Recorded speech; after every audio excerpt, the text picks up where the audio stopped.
World War II. It's really the single event that defined the 20th century, and its consequences, geopolitical, technological, even moral, they continue to shape the world we're all living in today. They absolutely do. We've gathered a vast collection of source material for this. It details the origins, the truly devastating events, and the profound global transformation that was triggered by the conflict. And it is a colossal undertaking. I mean, the sheer volume of information surrounding the war is just staggering. It is how it fundamentally changed international relations. The total mobilization of resources it demanded, the unimaginable human loss. It means you can't just read a timeline. Our analysis has to be structured, really thematic. Exactly. So our goal today is to meticulously explore this overwhelming period. We're going to distill those key insights for you, charting the course from, the instability of the interwar period right through to the dawn of the Cold War and the creation of the world order we know now. And to start, we really need to establish the scope. The generally accepted time frame for the war runs from September 1st, 1939. The German invasion of Poland. Correct. All the way to September 2nd, 1945, which marked Japan's formal surrender. But our sources suggest that just confining it to those dates, well, it risks obscuring where the conflict really came from. Historians often point to earlier starting points, these acts of aggression that just went completely unchecked. That's a crucial point.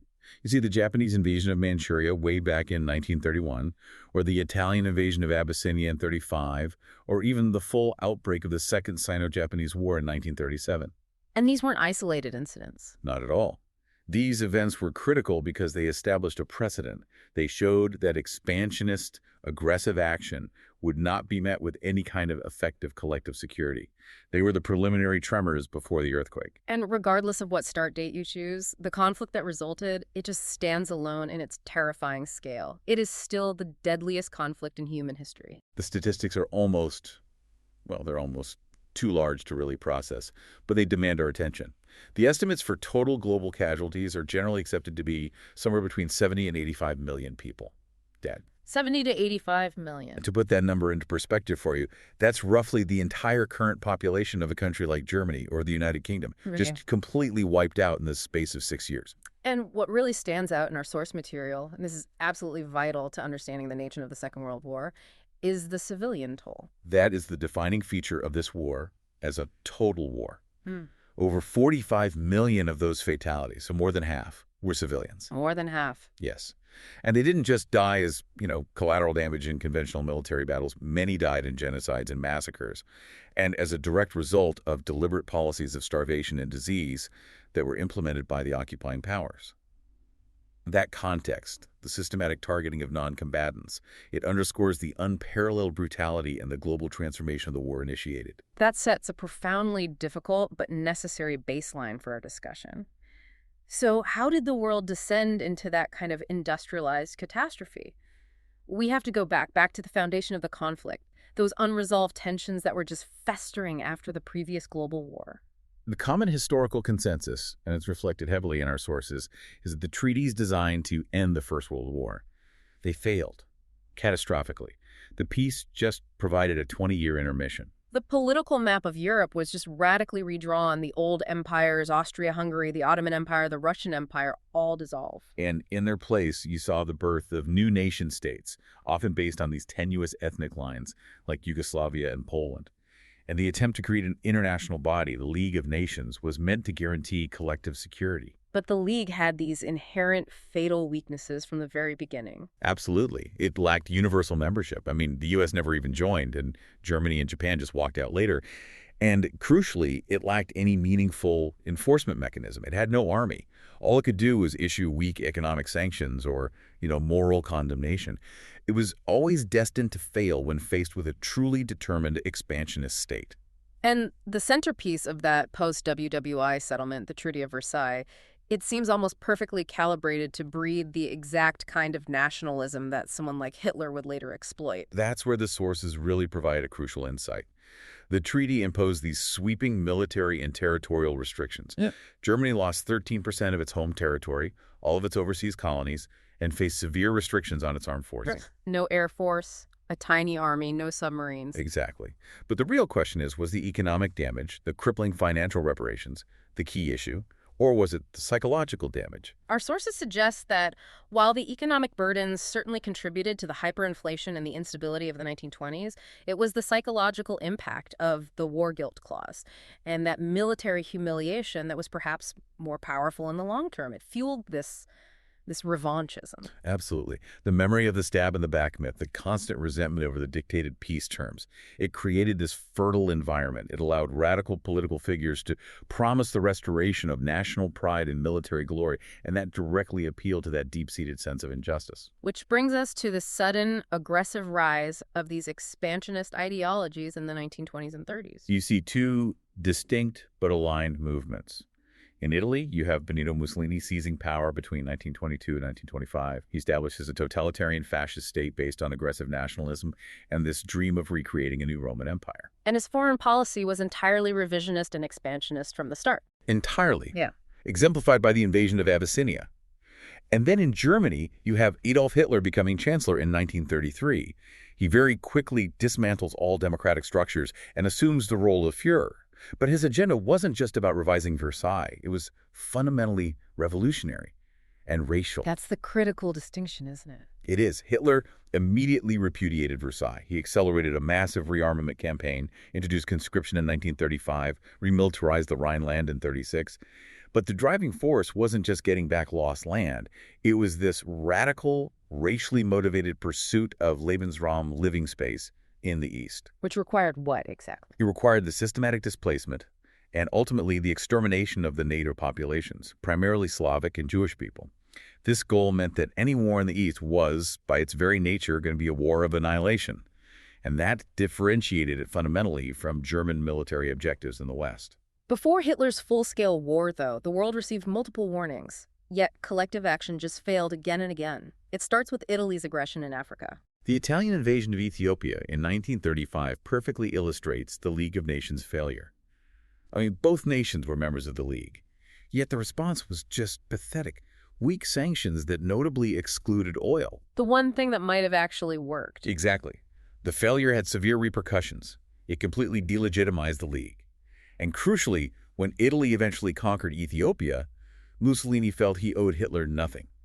He dropped any pretense of opposing German ambitions in Austria. The sources often describe the Spanish Civil War from 36 to 39 as the true laboratory for World War II. Why was that conflict so crucial strategically? It was vital for two main reasons: ideological alignment and tactical development. Hitler and Mussolini backed the nationalist rebels led by Franco. Italy was particularly committed. They deployed 70,000 ground troops, thousands of aviation personnel, over 700 aircraft. It was essentially a full division of their military. And the Soviets supported the other side. The Soviets supported the Republican side. So it became a testing ground, a proxy war.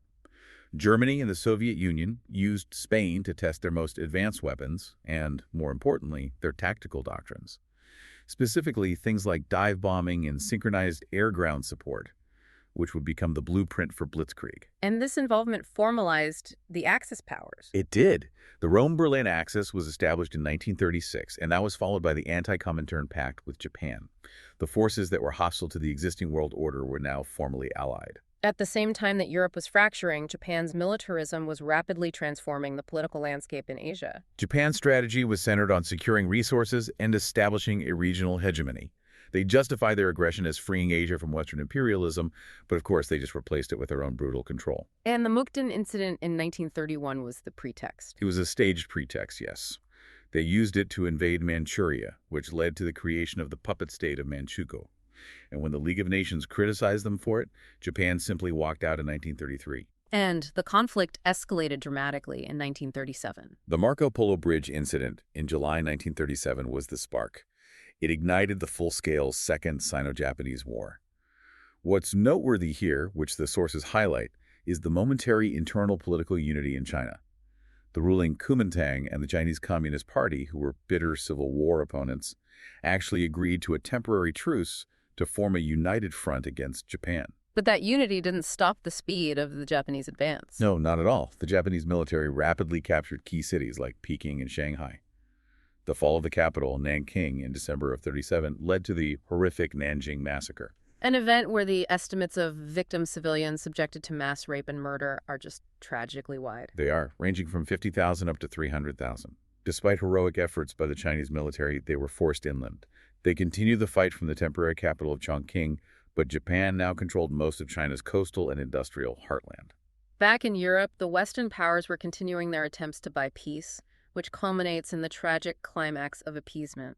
After the successful bloodless annexation of Austria, the Anschluss, in March 1938, Hitler turned his attention to Czechoslovakia's Sudetenland. That was a region bordering Germany with a large ethnic German population, and the Western response was the Munich Agreement of September 1938. Where Britain and France agreed to just hand over the Sudetenland to Germany in exchange for Hitler's promise of no further demands. The catastrophic misjudgment. Prime Minister Chamberlain famously declared he had secured peace in our time.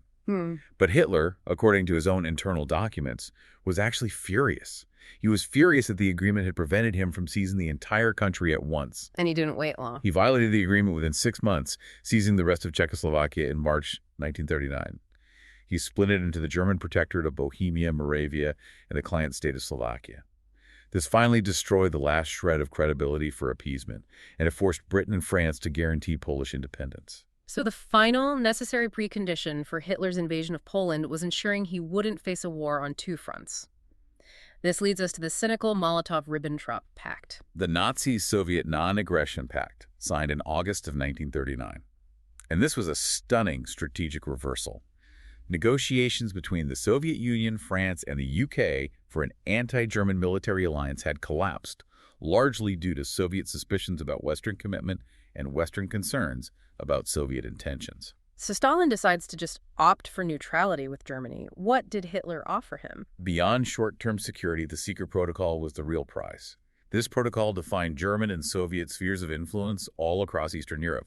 It was essentially an agreement to carve up Poland, Finland, the Baltic states, Estonia, Latvia, Lithuania, and Bessarabia, and Romania. So for Hitler, this was the green light. This was the green light. The pact guaranteed that any invasion of Poland would be a quick, unilateral campaign without any Russian interference. It neutralized the primary strategic risk that had destroyed Germany in the First World War. With that political landscape set, and the two major ideological opponents now temporarily allied, the world tipped into open conflict. Let's move to that period of lightning war and expansion, 1939 to 1941. The European War officially began on September 1st, 1939, with the invasion of Poland. The German attack utilized a full force of their new Blitzkrieg doctrine-coordinated armor breakthroughs, tactical air support, and highly mobile motorized infantry, all designed to bypass fortifications and just shatter enemy command structures. Britain and France declare war on September 3rd after their ultimatum expires. But their actual support for Poland was minimal, to say the least. It's the period known as the Phony War. Correct. The French initiated only a very cautious probe into the Saarland before retreating. The Western Allies focused instead on a naval blockade to try and weaken the German war economy, and that, of course, just accelerated the German U-boat campaign, the beginning of the Battle of the Atlantic. And Poland's defense. The Polish military defense was over within 5 weeks. But what's important is that Poland never formally surrendered. They established a government in exile and maintained a clandestine state apparatus, the Polish underground state, for the entire war. And the Soviet Union quickly moved to secure its share of the spoils from that secret pact. On September 17, 1939, the Soviet Union invaded Poland from the east, claiming the Polish state had disintegrated. The land was divided up and annexed. Moscow then turned to Finland, demanding territorial concessions. And when the Finns refused, the Soviets invaded in November 1939, starting the Winter War. The Winter War must have been a very humbling experience for the Red Army, despite their size advantage. It was a disaster for Soviet prestige. They had overwhelming numerical superiority, yet the Finnish resistance was incredibly fierce. They utilized superior winter tactics, knowledge of the terrain. The Soviets achieved only modest territorial gains after 4 months of bloody fighting. And it got them expelled from the League of Nations. It did. And following that, by June of 1940, Soviet forces had forcibly occupied and annexed the Baltic states, Estonia, Latvia, and Lithuania, and parts of Romania. Meanwhile, the German focus shifted west in the spring of 1940, demonstrating the terrifying effectiveness of blitzkrieg in action. The German advance was shockingly fast. April 1940, they invade Denmark and Norway to secure the crucial supply of Swedish iron ore. Then, in May, the massive offensive against France began, and the Allies were prepared for a repeat of World War I, a frontal assault on the heavily fortified Maginot Line. What, the Germans just outflanked them entirely? They executed a masterful maneuver. They sent their main armored thrust through the dense and supposedly impenetrable Ardennes forest. This completely bypassed the bulk of Allied defenses and command structures. The speed of the German advance cut off the strongest Allied forces, the British Expeditionary Force, and the best French armies in Belgium and northern France. Which led to the iconic evacuation at Dunkirk. By early June, yes, over 330,000 Allied troops were successfully evacuated from the continent. It was a massive logistical feat, but they were forced to abandon almost all of their heavy equipment. France was doomed. Paris fell on June 14th. And France signed an armistice. It did, which resulted in the German and Italian occupation zones and the collaborationist, but technically neutral, Vichy regime in the south. So Britain now stood completely alone, facing the full might of the Nazi war machine, which brought the world to the Battle of Britain. This was Germany's first major failure and a real turning point for the West. Starting in July 1940, the Luftwaffe launched its air campaign. They were trying to destroy the RAF fighter command to clear the way for a seaborne invasion.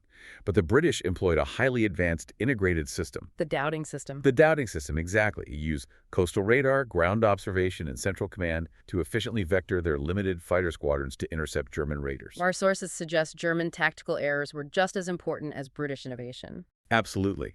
Initially, the Germans were targeting British airfields and radar sites very effectively. But when the RAF mounted a small bombing raid on Berlin, a furious Hitler diverted the Luftwaffe to focus on terror bombing British cities. That was the start of the Blitz. And a huge strategic mistake. A massive one. It relieved the pressure on the crucial RAF airfields, allowing fighter command to recover and ultimately win the battle for air superiority. And that forced the indefinite postponement of the invasion of Britain. While that was happening, Italy's ambitions in the Mediterranean were proving to be far beyond their actual military capability. The early Italian war efforts were plagued by setbacks. Their attempts to push into Egypt were repulsed. Their invasion of Greece in October 1940 quickly stalled. No. They needed massive German assistance. And these failures were strategically significant. Very, because they diverted German attention and, more importantly, resources away from the planned invasion of the Soviet Union. The German response was, as usual, brutal and rapid. In April 1941, Germany launched simultaneous invasions of Yugoslavia and Greece. They forced their rapid surrender, secured their southern flank, and captured critical air bases. This conquest of the Balkans was then concluded with the extremely costly, but ultimately successful, airborne invasion of Crete in May 1941. These diversions, however, cost Hitler crucial weeks ahead of his primary offensive. And during this period, the United States, still technically neutral, was becoming the arsenal of democracy. The U.S. significantly ramped up its support for the Allies. Initial amendments to the Neutrality Act allowed for cash and carry purchases, meaning Britain could pay cash and transport arms itself. But the critical moment was the Lend-Lease Act of 1941, which allowed the U.S. to supply vast quantities of war materials without requiring immediate payment. Exactly. To Britain, and most critically, later to the Soviet Union. It was a very clear sign of where U.S. sympathies lay. All of these preliminary operations, though, only delayed Hitler's ultimate ideological goal, Operation Barbarossa, the invasion of the Soviet Union. On June 22, 1941, Germany, supported by its Axis allies, Romania, Italy, Finland, Hungary, launched the largest land invasion in history. Wow. As we discussed, Hitler's objectives were radical and intertwined. Military victory, the elimination of communism, securing resources, and clearing land for Lebensraum. It was a war of extermination from day one. The initial success was staggering, using 3 massive army groups to strike toward Leningrad, Moscow, and Kiev. The initial phase was devastatingly effective. The Soviets were caught completely by surprise, despite numerous warnings, and they suffered immense losses. The Axis forces made huge territorial gains, encircling and destroying entire Soviet armies. One massive victory saw 4 Soviet armies eliminated in the Kiev offensive alone. By autumn, German forces were within striking distance of Moscow. So why did that relentless advance finally stall? Several factors converged. First, the logistical difficulties were just crippling. The supply lines stretched back thousands of miles across poor Soviet infrastructure, often relying on captured railway gauge that had to be converted. Second, by early December, the severe Russian winter hit.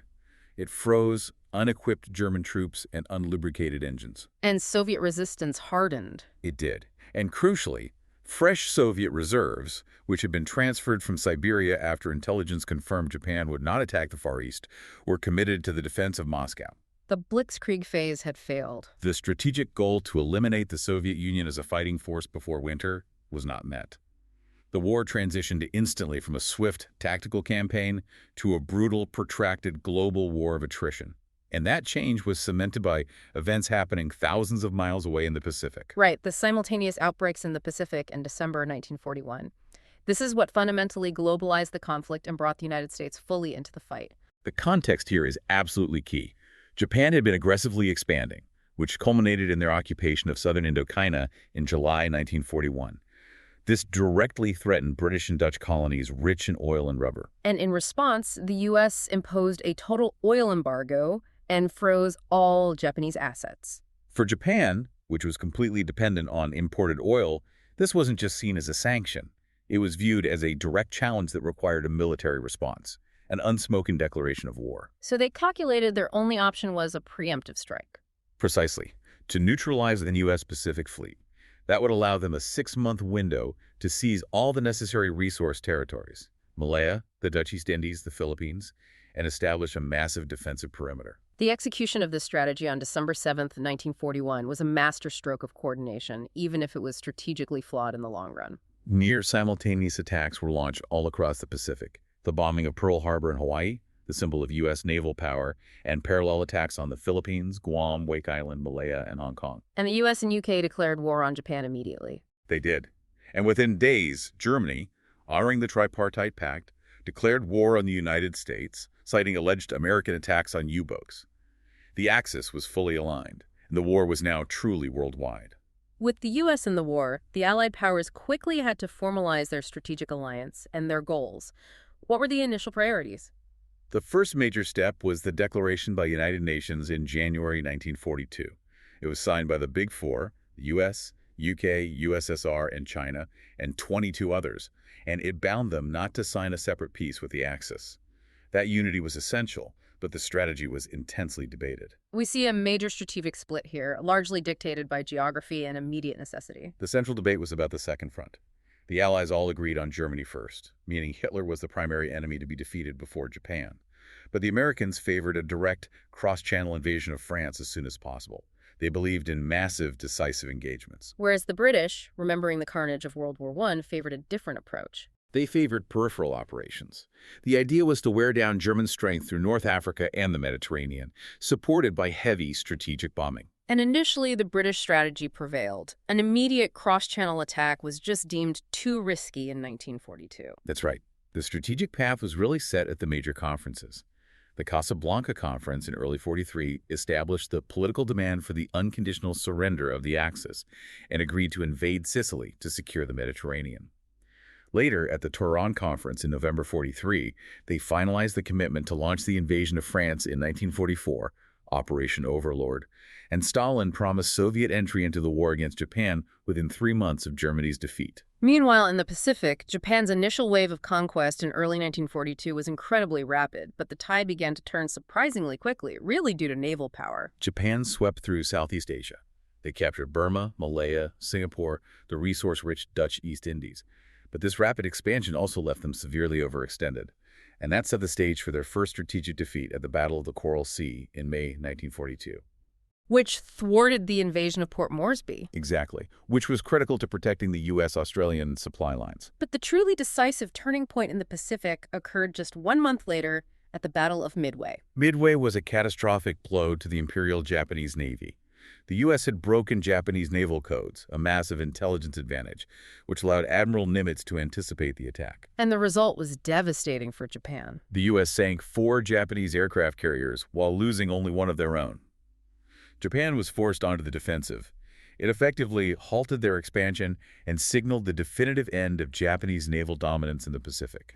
The theater transitioned into one of brutal island-hopping attrition. And the ground war of attrition began immediately after at Guadalcanal. The battle for Guadalcanal, from late 42 into early 43, was just hellish. It was the first major Allied land offensives against the Japanese, focused on securing an airfield in the Solomon Islands. The fighting was prolonged and vicious. It reflected the fanatical resistance and refusal to surrender that was characteristic of the Japanese military. And the Japanese defeat there was significant. It forced their retreat from the Southern Solomons and, more importantly, it proved that the U.S. could successfully drive the Japanese out of heavily fortified positions. While the Pacific struggle was moving from these huge naval engagements to island attrition, the crucial theater of the war, the Eastern Front, was heading toward a monumental showdown that would determine the fate of Europe. Having failed to take Moscow in 41, Germany launched its main summer offensive in 1942, codenamed Operation Blue. The objective shifted south. They were aiming to seize the vital Caucasus oil fields, essential for the German war economy, and to control the Volga River, the vital artery of Soviet supply, at the city of Stalingrad. The sources highlight that Hitler became dangerously obsessed with the city of Stalingrad itself, maybe more for its symbolic value than its strategic necessity. That obsession was a massive tactical error. The Battle of Stalingrad, which lasted from August 42 to February 43, became a desperate, protracted slugfest of urban combat. The Soviets, commanded by General Vasily Zhukov, fought fanatically for every street, every building. They forced the Germans into a battle of inches, where their mobile blitzkrieg advantage was completely nullified. And the Soviets ultimately turned the tide by launching a massive encirclement maneuver, Operation Uranus. This was brilliant strategic thinking. While German forces were tied up in the brutal city fighting, Soviet forces struck the poorly defended flanks, which were largely held by less equipped Hungarian and Romanian armies. The resulting encirclement trapped the entire German Sixth Army, over 250,000 men. And their ultimate defeat and surrender was a massive blow. It was a huge military and psychological blow. It was the first time an entire German field army had been captured. Stalingrad was the beginning of the end for German strategic superiority on the Eastern Front, but the final confirmation really came 5 months later at the Battle of Kursk. Kursk, in July 1943, was Germany's last major strategic offensive. They threw everything they had, including the new Panther tanks and most of the remaining strategic armor reserves, at the large Soviet salient around the city of Kursk. But the Soviets, anticipating the attack through excellent intelligence, had been preparing for months. And this preparation was legendary, deep, layered defenses that fundamentally negated the German armored advantage. They constructed 8 massive belts of defense. We're talking millions of anti-tank mines, artillery positions, carefully placed anti-tank obstacles, sometimes up to 100 miles deep. The German forces just exhausted themselves against these deep defenses without ever achieving a breakthrough. And Hitler canceled the operation. After only 10 days of fighting, he canceled it, despite pleas from his field marshals. He needed to divert forces to Italy. So this Soviet victory at Kursk was definitive. It marked the permanent end of German strategic initiative. From that point forward, the Red Army held the initiative and began the long, massive counteroffensive that would ultimately drive the Germans all the way back to Berlin. Outside of the Eastern Front, 1943 also saw major Allied successes in the Mediterranean and the critical containment of the U-boat threat in the Atlantic. The North Africa campaign, which had begun with some initial British setbacks, concluded decisively. Axis forces were defeated and forced into a final pocket in Tunisia, which the Allies conquered in May 1943. And that secured the vital supply routes through the Mediterranean. Paving the way for the invasion of Italy. Exactly. The Allies invaded Sicily and then the Italian mainland in September 1943. That forced Italy's armistice with the Allies. However, German forces swiftly occupied the country, rescued Mussolini, and established the Gothic Line. So it became a slow, bloody grind. A very slow, bloody grind up the rugged Italian peninsula, which occupied significant Allied resources until the very end of the war. And the relentless existential threat posed by German U-boats in the Atlantic was finally mitigated. The spring of 43 saw the turning point in the Battle of the Atlantic. Allied countermeasures reached a critical mass. You had increased production of escort carriers, effective use of long-range aircraft to close the mid-Atlantic gap, and new technologies like high-frequency direction finding and improved radar and sonar. U-boat losses just became unsustainable. Admiral Dönitz had to temporarily withdraw the majority of the U-boat fleet in May 1943. Allied momentum was now accelerating on every single front. As we move into 1944, the coordinated pressure that was agreed upon at Tehran really came to bear, leading inevitably toward the final collapse of the Axis powers. 1944 was the year of convergence. The Western Allies finally delivered on the promise of the Second Front on June 6, 1944, with the Normandy landings, D-Day. This was the most complex amphibious landing in history, It opened a major Western front and forced Germany to divert troops and resources away from the east. And this new front allowed the Western Allies to steadily push German forces back, culminating in the liberation of Paris on August 25th. And crucially, this operation also involved massive deception campaigns, like Operation Bodyguard, which convinced the Germans that the actual invasion would take place at Pas-de-Calais. That delayed the movement of German reserves. The liberation of Western Europe was really a testament to the logistical superiority and air power of the Allied forces. But the pressure applied by the Soviet Union on the Eastern Front during that same summer was perhaps even more devastating to the German military machine. Operation Bagration, launched just a couple of weeks after D-Day, it was a massive strategic offensive in Belarus. It utilized huge numbers of troops and deep attack maneuvers, and it essentially destroyed German Army Group Center. It's often cited as the most catastrophic single military defeat suffered by Germany in the entire war. The losses were staggering. The loss of 30 divisions, over 400,000 casualties. The Soviets then pushed rapidly west, reaching the Vistula River by late July. This rapid advance brings us to a crucial and very controversial political detail: the Warsaw Uprising. And this detail highlights the profound political tension simmering just beneath the Allied surface. The non-communist Polish Home Army, which was loyal to the government in exile in London, launched a major uprising in Warsaw in August 44. They were hoping to liberate the city themselves before the Soviets arrived to establish an independent Polish administration. But the sources confirmed that the Red Army deliberately halted its advance just across the Vistula. They did. The Red Army passively observed for 63 days while German forces brutally crushed the uprising. It resulted in the deaths of over 200,000 Polish civilians and fighters and the near-total destruction of the city. For Stalin, this was a convenient way to eliminate the non-communist opposition leadership in Poland, which guaranteed Soviet dominance over the post-war government. The Soviet advance in other sectors was relentless, causing the German position to completely dissolve across Eastern Europe. The Soviet offensive into Romania and Bulgaria triggered coups in both countries, causing them to switch sides to the Allies. By September, the Soviets entered Yugoslavia, working with Josip Broz Tito's communist partisans to liberate Belgrade. The German forces were forced into a massive strategic retreat across the Balkans just to avoid total encirclement. As 1945 began, Hitler made one final desperate gamble in the West. The Battle of the Bulge, launched in December 1944 through the forested Ardennes, the same area where they had found such success in 1940. It was Germany's last major counteroffensive. It aimed to split the Allied lines, but despite initial surprise and success, it failed to achieve any strategic objective. More critically, it just drained the last of the German reserve. Exactly. The men, the fuel, the equipment, all desperately needed to defend the homeland. All gone. The Soviet juggernaut, however, was unstoppable. Starting in mid-January 1945, the Red Army launched a massive assault from the Vistula to the Oder River, overrunning East Prussia and advancing toward Vienna. The Allied leaders met at the Yalta Conference in February to finalize plans for the occupation of post-war Germany and confirm Soviet entry into the war against Japan. By March, Western Allies were crossing the Rhine, and American and Soviet forces finally met at the Elbe River on April 25th, sealing Germany's defeat.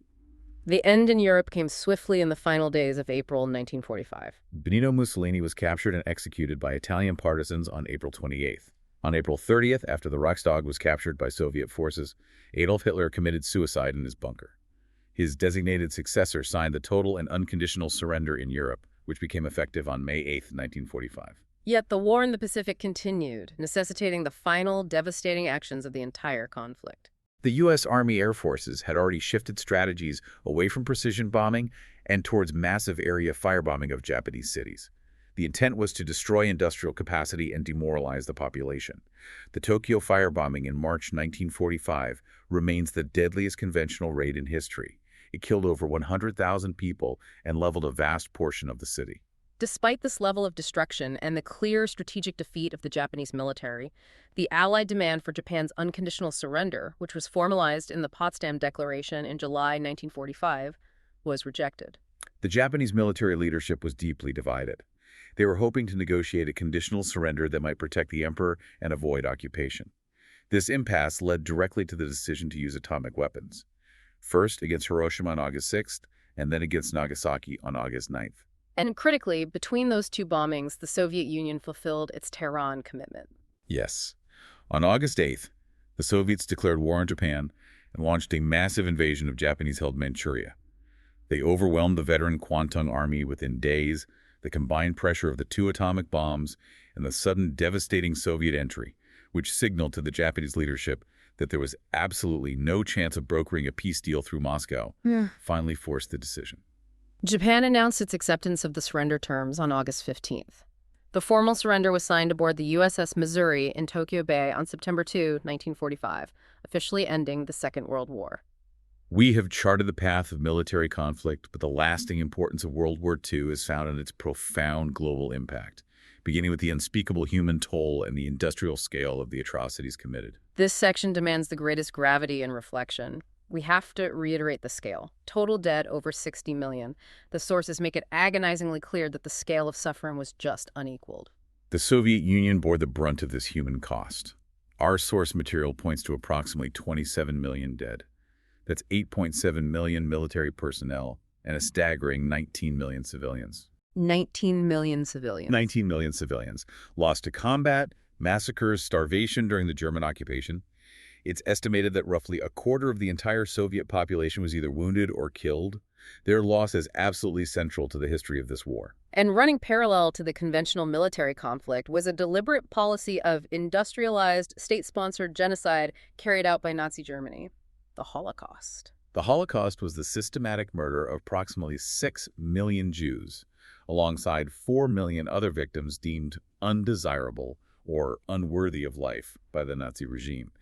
This included Roma, disabled individuals, political opponents, and approximately 1.9 million ethnic Poles. And the sources emphasize this wasn't just wartime brutality. It was an industrialized program of extermination. It was. It utilized vast networks of ghettos, concentration camps, and dedicated death camps like Auschwitz and Treblinka, and mobile killing units, the Einsatzgruppen, who carried out mass shootings in the East. The sheer scale of forced labor across German-occupied Europe is also a testament to this brutality. 12 million Europeans were abducted and forced into slave labor in German industry and agriculture. Furthermore, the treatment of Soviet prisoners of war was especially barbaric, a reflection of the racial hatred driving the war in the East. Out of 5.7 million Soviet POWs captured, 3.6 million died in German camps, often due to deliberate starvation, disease, and summary executions. The horrors were not confined to the European theater. Japanese troops were responsible for equally devastating war crimes across Asia. The estimates of non-combatant deaths caused by the Japanese military range from 3 million to over 10 million, with the most probable estimate somewhere near 6 million civilians. The atrocities were widespread, driven by brutal military occupation and the systematic use of forced labor. The Nanjing Massacre is a chilling example of the mass killing and mass rape committed during the initial invasion of China. And the forced labor system under Japanese rule was incredibly extensive. Immense. Over 18 million people were used as slave labor across the Far East. In China alone, at least 5 million civilians were used. In the Dutch East Indies, specifically Java, estimates range tragically from 4 to 10 million forced laborers used for construction and resource extraction. The mortality rates in Japanese POW camps were shocking. American POWs suffered a death rate of 37%. That's 7 times higher than those held by the Germans or Italians. While the vast majority of the documented atrocities were committed by the Axis powers as a result of these genocidal and exterminationist policies, the sources also require us to report on serious war crimes committed by Allied forces. We must impartially acknowledge these instances. We look first at Soviet actions, such as the Katyn massacre, where the Soviet NKVD executed 22,000 Polish officers and intellectuals in 1940. Furthermore, there are extensive documents regarding mass rapes committed by Soviet soldiers in occupied territories, particularly in Germany. Historians estimate the number of German women and girls raped reached as high as 2 million during the final invasion. The Allied strategic bombing campaigns are also often cited, particularly the controversial firebombing of cities. The U.S. Army Air Force bombing of 67 Japanese cities, which killed 393,000 civilians, and the raids on German cities like Dresden. They were massive in their scale and death toll. It must be noted, however, that specific customary international humanitarian law regarding aerial warfare simply did not exist at the time of these actions. That makes their legal status complex, even as their moral and human cost remains clear. Beyond the immense human cost, World War II drove profound technological transformation. It rapidly advanced military science and initiated the technological age we live in today. The change in land warfare was revolutionary. The tank evolved from an infantry support weapon in WWI to the primary offensive force, as we saw in Blitzkrieg. The ability to coordinate armor, air power, and radio communications demonstrated that speed and decentralized command could overwhelm static defenses. And the naval balance of power was fundamentally redefined. The aircraft carrier replaced the battleship as the dominant capital ship. The carrier's ability to project air power hundreds of miles beyond the fleet made it the essential element in global naval warfare, and that was proved decisively at battles like Midway and by the British success at Taranto. The war also birthed the modern intelligence apparatus and the first wave of computing. The intelligence war was central to Allied victory, particularly cryptanalysis. The British Ultra program, built on foundational work from the Polish Cipher Bureau on the German Enigma machine, gave the Allies unprecedented insight into German intentions. This ability to read German naval codes was absolutely critical in turning the tide in the Battle of the Atlantic. It allowed convoys to route around U-boat wolf packs and maximized U-boat losses. And on the technological side, the scientific leaps were staggering, leading directly to the Cold War. We saw the development of the world's first programmable electronic computers, like the Colossus used by the British at Bletchley Park for codebreaking and the ENIAC in the United States. We also saw the development of modern rockets, like the German V-2, which formed the basis for later missile technology. Oh. And of course, the creation of nuclear weapons through the Manhattan Project. On a much more positive note, the industrial-scale production of penicillin, which saved countless lives during and after the war. The war concluded with the signing of the surrender, but the political and economic structure that immediately followed set the stage for the next half-century of global conflict. The geopolitical map was violently redrawn once again. Germany lost a quarter of its 1937 territory. Silesia, Pomerania, and East Prussia were transferred to Polish and Soviet control. This triggered the forced expulsion of approximately 12 million Germans from Eastern Europe, fundamentally altering the demographic balance of the continent. The Soviets annexed the Baltic states and large chunks of Finnish and Romanian land. And the primary institutional response to prevent future conflicts was the creation of the United Nations. The UN was established to foster international cooperation, replacing the failed League of Nations. Its structure was based on the recognition of great power reality. The five major victorious powers, China, France, the Soviet Union, the UK, and the US, became the permanent members of the Security Council, granting them veto power. However, the alliance that won the war deteriorated almost instantly. This rapid collapse established the foundation for the Cold War. The United States and the Soviet Union emerged as the sole rival superpowers, defined by antagonistic ideologies and competing global interests. Europe was instantly divided into Western and Soviet spheres of influence. The Soviets installed communist-led regimes in their satellite states, Poland, Hungary, Czechoslovakia, and so on. This split was formalized by the creation of rival military alliances, NATO in the West and the Warsaw Pact in the East. Economically, the United States emerged entirely dominant, which proved essential for the recovery of Western Europe. The U.S. held the vast majority of global gold reserves and dominated global GDP. The Marshall Plan, implemented from 1948 to 51, provided crucial funds and technical assistance for European recovery. It accelerated the German economic miracle in the West. Conversely, the Soviets seized and transferred German industrial plants as reparations and imposed economically punishing arrangements on their satellite states, creating a stark economic divergence. The shift in global power also had massive consequences for Europe's colonial empires. Europe's diminished influence, both financially and militarily, directly triggered the rapid process of decolonization across Africa and Asia. The old imperial order was simply unsustainable.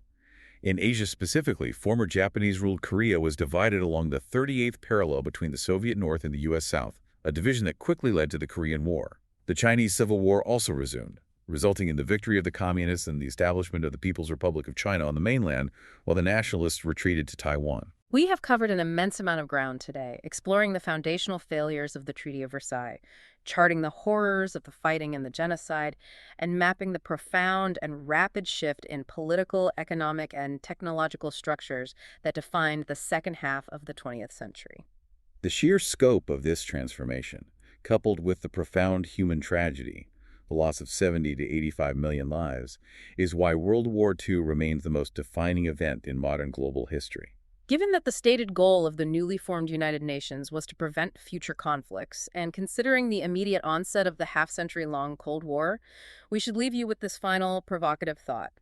How effectively did the post-WWII institutions truly manage to contain the rivalry between those permanent Security Council members? Did the initial post-war division only succeed in shifting large-scale conflict into proxy wars worldwide? And what, in your view, remains the lasting structural effect of that initial global division today? Those are the questions that continue to dictate our modern diplomatic realities. Thanks for listening.